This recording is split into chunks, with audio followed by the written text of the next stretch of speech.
भूत प्रेत, रूहानी ताकतें, पारलौकिक शक्तियां। अगर आपके मस्तिष्क में भी इन चीजों के बारे में बार बार ख्याल आते हैं तो आज मैं आपको कई सौ सालों से एक किले में दफन एक ऐसी पारलौकिक शक्ति के बारे में बताने जा रहा हूं जिसके बारे में सुनकर आपके रोंगटे खड़े हो जाएंगे। आप सोचने पर मजबूर हो जाएंगे कि क्या वाकई में ऐसा कुछ भी हो सकता है। और इस वीडियो के आखिर में मैं आपको एक ऐसे जाने माने व्यक्ति के बारे में बताऊंगा जिसकी मौत का कारण इन्हीं बुरी शक्तियों को माना गया है। आप वीडियो को आखिर तक जरूर देखिएगा। आप सामने लगे जिस बोर्ड को देख रहे हो, राजस्थान के अलवर जिले में भानगढ़ किले के बाहर लगे इस बोर्ड पर यह साफ साफ लिखा है कि सूर्योदय से पहले एवं सूर्यास्त के पश्चात आपको इस किले में प्रवेश करना तो दूर, आपको रात के वक्त इस किले के आसपास भी नहीं भटकने दिया जाएगा। आज मैं आपको इसी भानगढ़ के किले की वो दो कहानियां बताऊंगा जिस कारण रात के वक्त लोग इस किले में प्रवेश करना तो दूर, इसके आसपास भी नहीं भटकते। और कुछ लोग इन कहानियों को कहानी नहीं बल्कि सच्ची घटना मानते हैं। कहते हैं कि जब आमेर के राजा भगवंत दास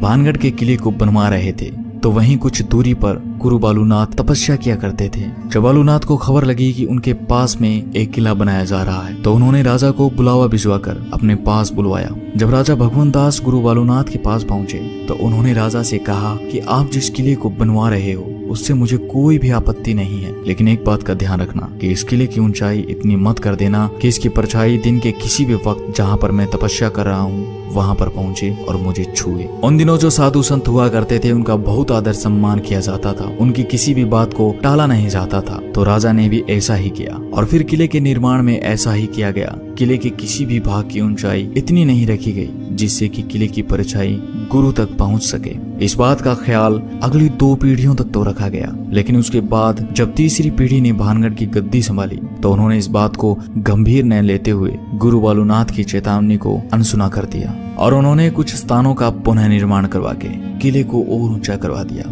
और आखिर किले की परछाई गुरु बालूनाथ तक पहुंच जाती है। और जब यह परछाई बालूनाथ की तपस्या वाले स्थान पर पहुंची तो बालूनाथ को इतना गुस्सा आया कि उन्होंने ये श्राप दे दिया कि भानगढ़ तबाह हो जाएगा। और उसी दिन के बाद भानगढ़ पर दुखों का पहाड़ टूट पड़ता है। और यह भी कहा जाता है कि 1783 में जो भयंकर अकाल आया था जिसमें मरने वालों का आंकड़ा करोड़ों में था, वो अकाल गुरु बालूनाथ के श्राप की वजह से आया था। और आज तक यहाँ पर इस श्राप का असर देखने को मिलता है, जिस कारण से लोग इस किले में रहना तो दूर, इसके आसपास भी नहीं भटकना चाहते। लेकिन दूसरी कहानी उस राजकुमारी की कहानी है जिस पर लोगों को सबसे ज्यादा विश्वास है। और इस खौफनाक कहानी के कारण ही लोग इस किले को भूतहा शैतानी किला कहते हैं। जब ये किला खुशहाल था तब यहाँ पर एक राजकुमारी रहा करती थी जिसका नाम था रत्नावती। राजकुमारी रत्नावती बेहद खूबसूरत थी। राजकुमारी की खूबसूरती के चर्चे दूर दूर तक फैले हुए थे। इस कारण हर दिन अलग अलग राजाओं के शादी के संदेश राजकुमारी के पास आया करते थे। लेकिन इन राजाओं के अलावा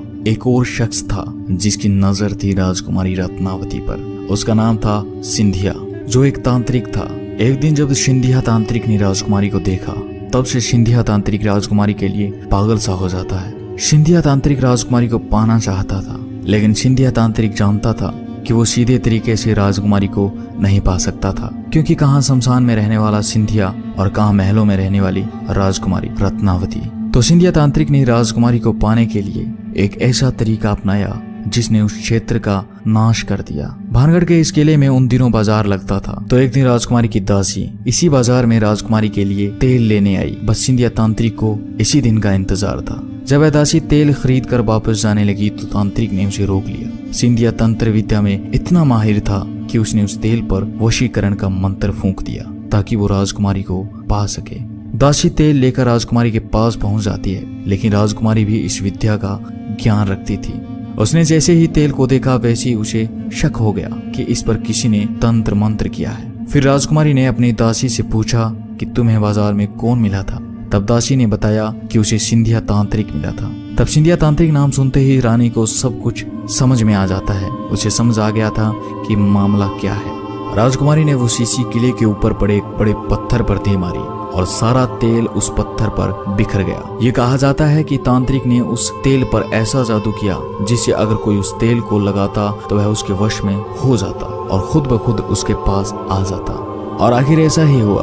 वह बड़ा पत्थर जिस पर राजकुमारी ने तेल फेंका वह लुढ़कने लगता है और जिस स्थान पर सिंधिया तांत्रिक तंत्र मंत्र किया करता था उस स्थान तक लुढ़कता हुआ जाकर सिंधिया के छाती पर चढ़ जाता है। अब सिंधिया सारी बात समझ चुका था तो मरते मरते सिंधिया तांत्रिक ने श्राप दे दिया कि भानगढ़ तबाह हो जाएगा, सारे लोग मारे जाएंगे और उनकी आत्माएं यहीं इस किले में भटकती रहेगी। और इतना कहकर सिंधिया तांत्रिक मर जाता है और इसके बाद होता है एक भयानक युद्ध जिसमें भानगढ़ के सैकड़ों लोग मारे जाते हैं। और ये कहा जाता है कि सिंधिया की उस श्राप के कारण आज तक इस किले में उनकी आत्माएं भटकती है और आज भी रात के वक्त यहाँ चीखने चिल्लाने की आवाज आती है। दोस्तों ये तो थी वो घटनाएं जो पारालौकिक शक्तियों से जोड़कर देखी गई थी, लेकिन इन सब के अलावा एक कारण और भी है और ये मानना पड़ा कि इस किले में कुछ न कुछ गलत जरूर होता है जो लोगों के लिए खतरनाक हो सकता है। कुछ समय पहले इस किले में रात के वक्त लोग चले जाते थे जो जगह जगह पर इस किले को खोदने लगते थे। उन्हें लगता था कि इस किले में कोई पुराना खजाना गड़ा हुआ है और वो इसी खजाने की तलाश में रात में इस किले में खुदाई किया करते थे। उस वक्त इस किले में रात के वक्त कुछ आपराधिक गतिविधियां होने लगी थी और इन्हीं असामाजिक तत्वों के कारण इस किले में रात के वक्त प्रवेश करना वर्जित कर दिया गया था। फिर 2016 में एक ऐसी घटना घटित हुई जिसने फिर एक बार इस किले पर सवाल खड़े कर दिए। दरअसल इंडियन पैरानॉर्मल सोसाइटी के प्रमुख गौरव तिवारी एक न्यूज चैनल के साथ मिलकर इस किले में पड़ताल करने आए थे।